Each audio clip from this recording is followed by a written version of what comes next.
Iyan kumusta yung ating solar setup? Ito guys, naging bahay na ng mga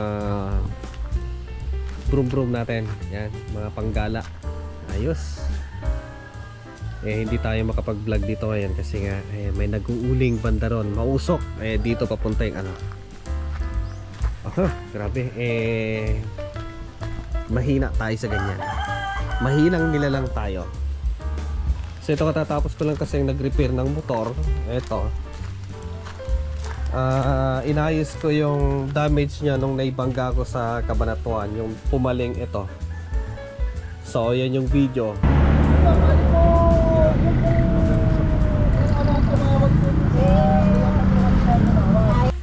Kasalanan ko. Yan. At ang naging damage niya ay ito. Banking yung kanyang T-post. Wala akong mabilhan kasi nga unique. Rusi brand. Akala ko pares sila ng T-post ng Yamaha. Hindi pala. Malaki pala ang pagkakaiba nila. So yan siya guys, okay na ulit. Bale, pinay-straight ko dyan sa kapitbahay. Kompleto kasi dyan talyer. So problema ko noon, pinunta ko sa kasiguran, binahay ko na ng malayo. Dyan lang pala sa kapitbahay maayos. So ngayon, hindi ko na magagamit yan. Pang ano yan guys, pang NMAX B1 at Aerox B1. Mas pataba pala to, mas mahaba, tapos malaki yung ganito nya. Ngayon maliit siya guys. Ayos na naman, pwede na naman pang travel kasi travel ko na to papuntang Sagada na Paleng, tapos ganun pa yung kanyang fork. Ayan, travel ko siya from dito Quirino, Banawe hanggang sa Sagada and hanggang doon sa La Trinidad, na ganun yung itsura niya, ganun yung status niya na pag bibitiwan mo yung manubela, may sarili siyang decision. Tatakbo siya sa gilid kasi nga paling na yung kanyang T-post. Yan, tapos yung kanyang T-post, tapos yung kanyang fork medyo tabingi. So ganun yung naging problema. So binahay ko na hanggang Sagada, Bontoc, La Trinidad, bumaba kami ng Vizcaya, diretso ulit pauwi dito. So ganun. And okay naman na kahit pa paano.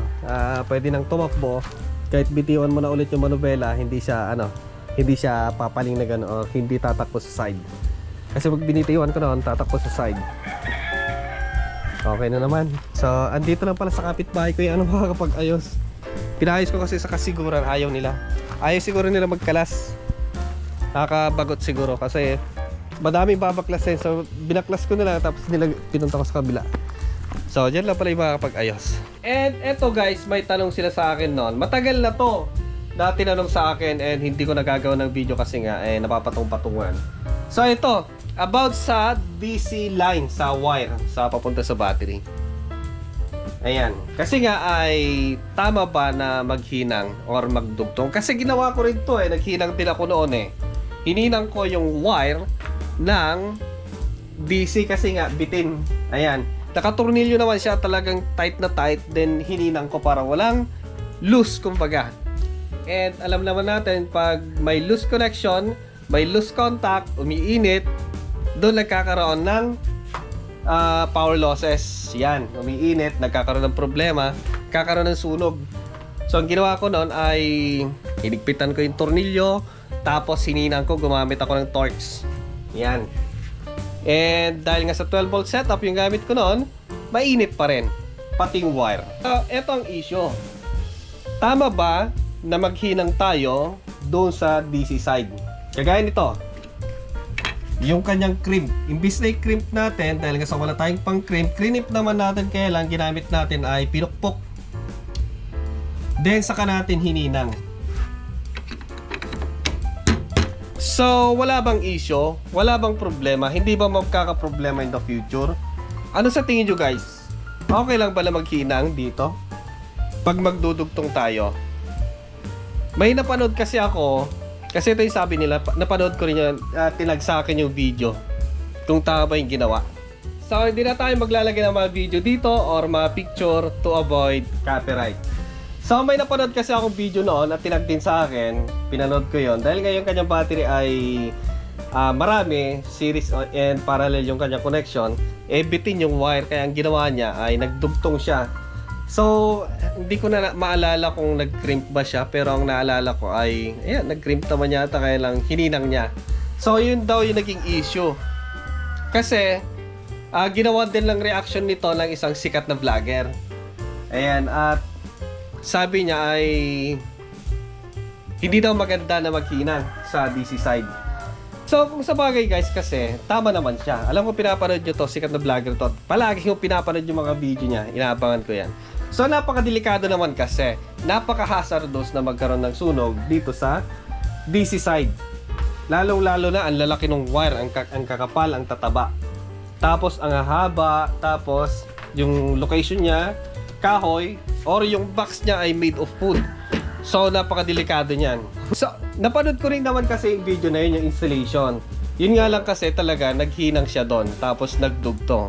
So sa akin kasi, hindi ko naman napansin yon na pwede ba or hindi. Kasi ginagawa ko rin yung magdugtong lalo nagtitipid tayo. Ang mahal kaya ng wire, lalo kung malalaki. Ang mahal lang ng battery, ang mahal pa ng wire.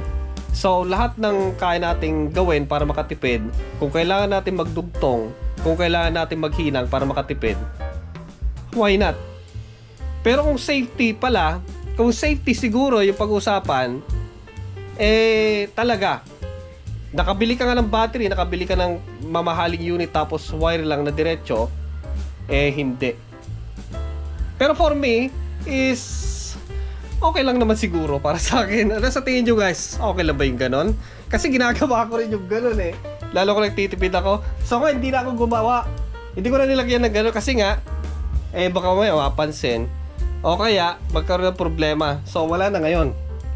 Wala na rin siyang circuit breaker. Ano ba yan? So sa inyo guys, kayo kung tatanungin, kasi sa akin, ginagawa ko rin yun kung sakaling wala talaga, gagawin ko yon. Why not? Pero sa inyo, anong sa tingin nyo, okay lang ba yung ganun? Ihinang yung wire kung sakaling kulang? Kasi wala naman tayong yung pang tawag dito, yung pang maliban sa crimp, yung talagang yung tanso ay yung wire ng tanso talagang ihihit niya ganun, idudugtong niya. So wala naman tayong ganun. Ang meron lang sa atin malamang ay yung crimping tools, kasi mahal yung machine na ganun yung ihihilang niya talaga. Yung hindi gagamit ng lead. So, para sa akin kasi guys, kay Juan Dilusag, in my opinion, huwag nyong gagayahin guys, kasi nga kung sakaling talaga hindi pwede talaga, huwag nyong gagayahin. Yung paghihinang sa mga dugtungan sa battery na hindi gumagamit ng crimp, hindi gumagamit na yung talagang high temperature na pagdugtong, sa akin gagawin ko talagang maghinang. Ihihinang ko talaga yan para makatipid. For the meantime, wala kang pambili so nagtitipid. So ihinang ko talaga, pero gagamit ako. Ang lead kasi meron siyang iba't ibang klase, di ba?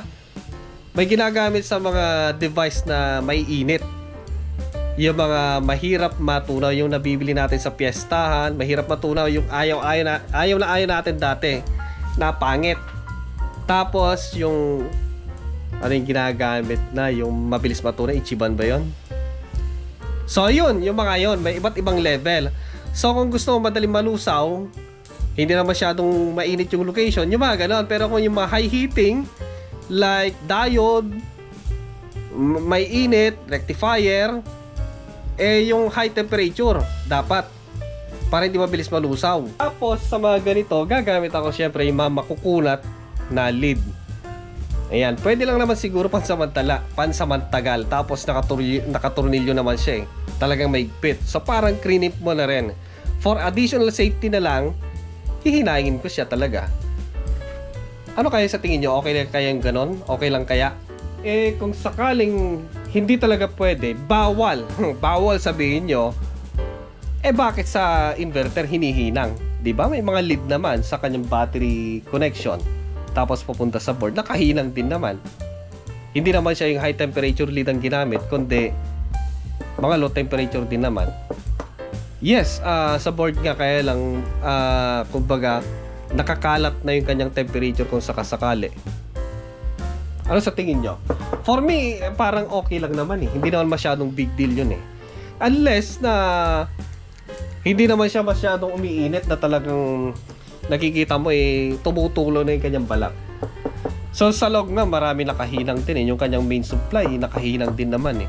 Hindi naman siya yung talaga naka-rivet, naka high temperature dugtong, parang gano'n. So for me, hindi naman masyadong big deal yung gano'n. Matagal na itong tinatanong sa akin, hindi ko lang maharap. So this time lang talaga. So ano yung opinion nyo? Pwede kayo mag-comment sa comment section. Maganda to eh. So hanggang dito lang muna mga boss, and see you next time. Once again, keep safe, ingat-ingat.